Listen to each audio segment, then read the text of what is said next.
Webbing the surf is a metaphor for people who work online to live wherever and however they want. Work the web, enjoy the surf, whatever your surf may be.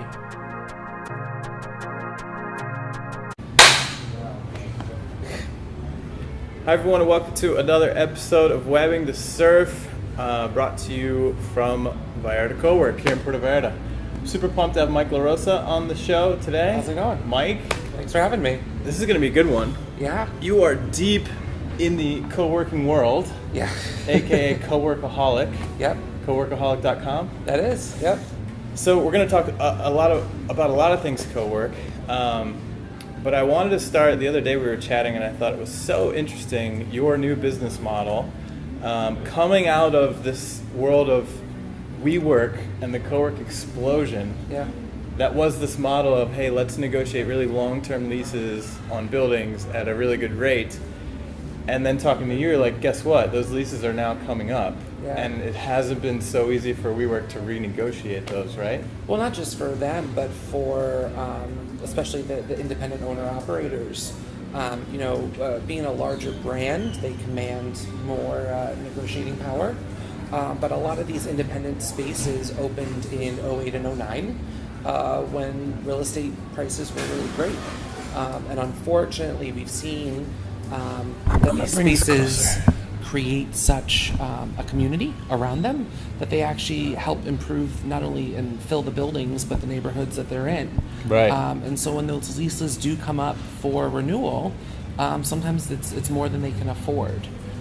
So it's just very interesting to see kind of... Which is so interesting. It's like you put in all this time, you actually built a neighborhood around your space, and then all of a sudden you can't afford your space anymore. Yeah, you gentrify yourself out. And so our... So tell us about your new model. Yeah, so for about 18 months, I was trying to figure out a way to work around that and try to figure out how there was a solution. And the solution was kind of right in front of us, hotels. I think a lot of people don't realize that, a brand such as Marriott or Hilton own a very small percentage of their actual properties. Mm-hmm. They develop the brand and the look and the feel. They've got the partnerships with airlines and credit cards. But that's simply just a marketing tool for an asset.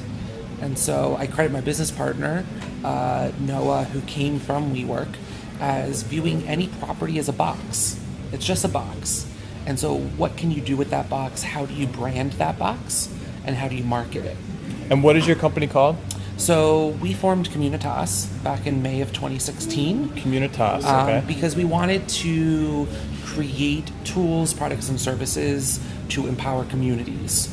Co-working is just a piece of what I think of the future of work, right? I mean, Everyone will need Wi-Fi and a desk to sit at. But it's more than co-working. It's fostering a community and growing communities. And these communities can be physical, but they can also be digital. And I think that we wanted to figure out how to support community builders rather than just builders of buildings. Cool. All right, awesome. So take it like one step further. So instead of, okay, I've got a big building and WeWork or whoever came to me and they want to start a co-working space in my building. Yeah. Instead of that traditional model, you guys work with the owner. We do. Yeah. And you say what? We're looking for unique properties that have the potential to be developed into a couple different revenue streams, right?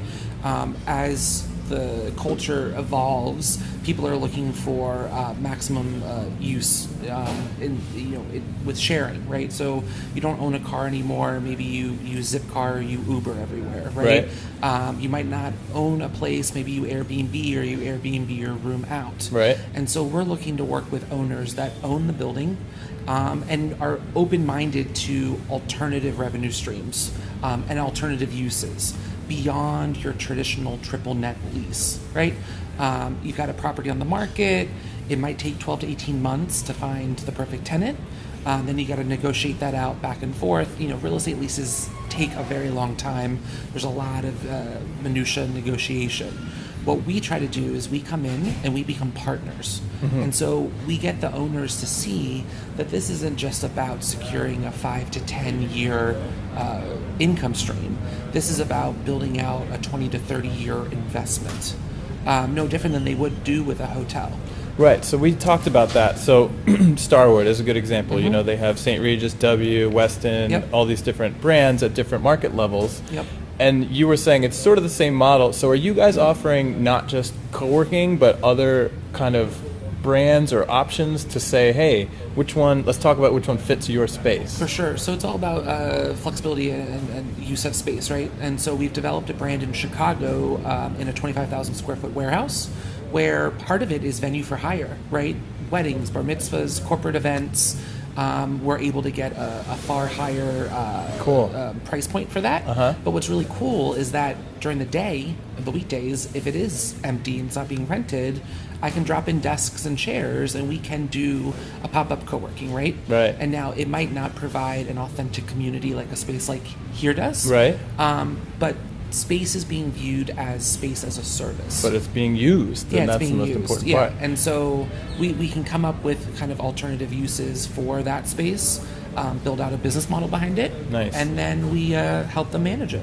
I love the idea. I've said here, maybe we should try to find a space and put like, you know, one of those big white screens and have like a studio so that people could just come in and use it for product photography or portrait shots or headshots or whatever. Sure. That, you know, is just there kind of in the corner. Yeah, spaces all over the world are not only adding features like that as amenities, but there's also now spaces that are being developed with specific industry niches, industries and niches in mind.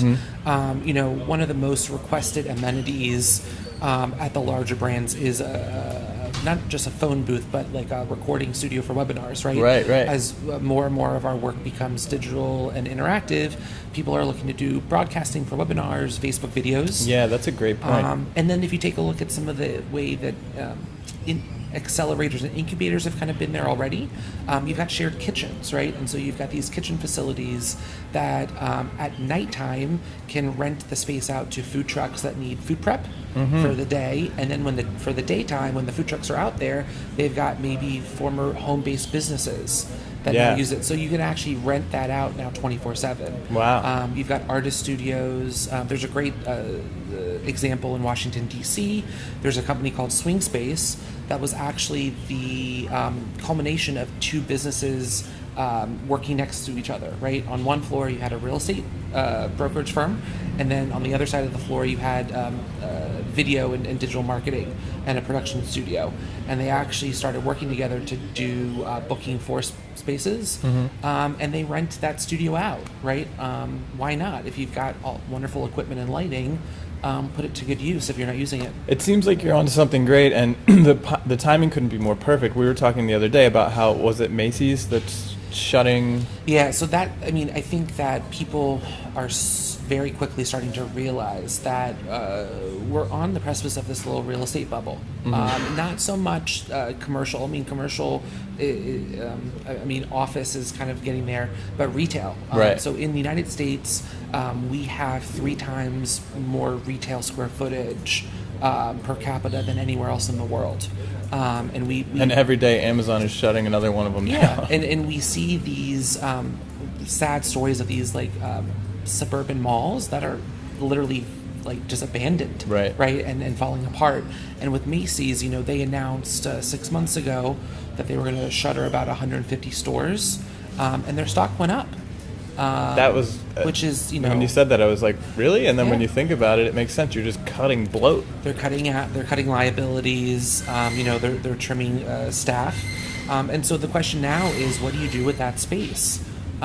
It's not like there's going to be another Macy's that's going to come in and take it. In Minneapolis, their downtown flagship store alone was over 1 million square feet. What do you do with that? Just hits the market. And so we really believe that it's more than just co-working. It's the shared space that's building those communities. How do you maybe make a little mini strip mall of shared spaces within a mall, right? You could have some cooking, maybe kitchen shared space. You could put in some video studios. The sky's the limit.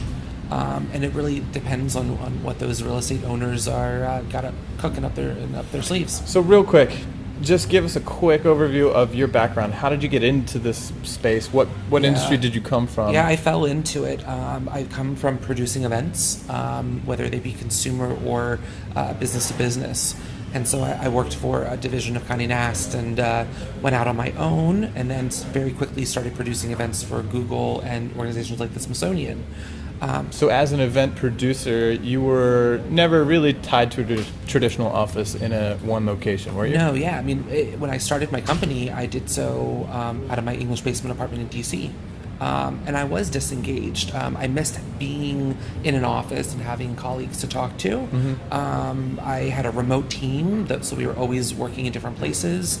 And I was on the road a lot, in hotel lobbies and Starbucks. And I had a client take me to a co-working space, and we did an event there, and immediately I said, holy cow. And I'd known of spaces. I had even been to one in DC. But I always thought that it was, those are for startups, or those are for apps, or I'm not a tech guy. And in reality, it's people like me, independent consultants, people like you, freelancers, that make up far more of the demographic for a shared workspace than what you would think of as your hot startup. I love it because I think the community around the show, people ask questions like, I would love to be a digital nomad. How do I transition? Like, what do I need to do? What job should I take, or what skills should I build? And event planning is one that we haven't talked about before, but that makes total sense. You're always in a different place. Well, don't do what I did, because I literally quit my job. Like, walked in on Friday and was like, I'm out. F you, you're cool. F you, adios. Don't do that. Make sure you've got maybe a backup plan. I think it's more than finding what you're passionate about. It's finding something that you're interested in, because I've been doing a lot of reading about how everyone talks about passion, but passion is not always the best thing, right? And passion can often derail you, right? And so I tried to find something I was passionate about, paired with something that I was good at. And that's really how I fell into this industry. I started producing events for the industry, and very quickly was able to meet some of the movers and shakers, learned a ton, was just kind of a sponge. So speaking of which, you have this series of events going on in different cities, and you just locked one down in Mexico City, right? We just locked one down in Mexico City, last year, I was approached by a friend and colleague of mine and said, hey, I want to do an event on the local level. We have these amazing conferences all over the world. I'm going to one in 2 weeks in Bangkok, and I've met co-working people everywhere, and I'm so blessed to have done that. But what I found was, and what Nicole in Chicago discovered, they weren't talking to each other on a local level. They were too afraid and viewing each other as competitors. And so what we did is we got everyone in a room for a half day, and we talked, we had some breakout sessions, but we did this really fascinating exercise where each space owner put up this unique amenities that they featured, or who they were good for, or who they weren't good for. And at the end of that exercise, a lot of these owners realized, holy cow, like, we are different, right? And so if you come into my space and you're not really feeling it, or it's not the right fit, there might be another option out there. Right. And so we then you don't feel bad recommending it, because you know that they're sending you people now too, because you understand your uniqueness. It's a rising tide lifts all ships. And so we did it in Chicago, and 2 weeks later, before you knew it, we were in planning for 6 cities. And now in 2017, the first half of the year, we'll do 22, 23 cities. And where can people go to find the schedule for all these? Yeah, so if you go to, we call it quarterly, because we're going to host quarterly events in each city. So if you go to qtly.io, qtly.io. Yep, you'll have the whole list of all the cities that we're adding, the events there. And the first event that we kick off, it is just for owner-operators. But we do have a meetup that takes place in Q2. Okay. And if you are interested about co-working, if you don't know what it is, if you want to open up a space, if you've got tons of questions, that's the event for you to come to. Cool. So that way it's a little bit more of a general open to the public, general info session. Awesome. Well, I got to get back to work, but I think that's a good segue to close it out. That's awesome. Because I'll be seeing you there at the end I'm of looking forward to it. March 30th. We'll be at Nooks Networking in Mexico City. Awesome. Yeah, I'll see you there. Anyone in Mexico, if you're in the co-working world, we'll put out the siren. Please come join us. Thank you for joining us, and we'll see you on the next edition of Webbing the Surf. Don't forget, work the web so you can enjoy the surf, whatever your surf may be. Sweet. Thanks. Awesome. That was awesome.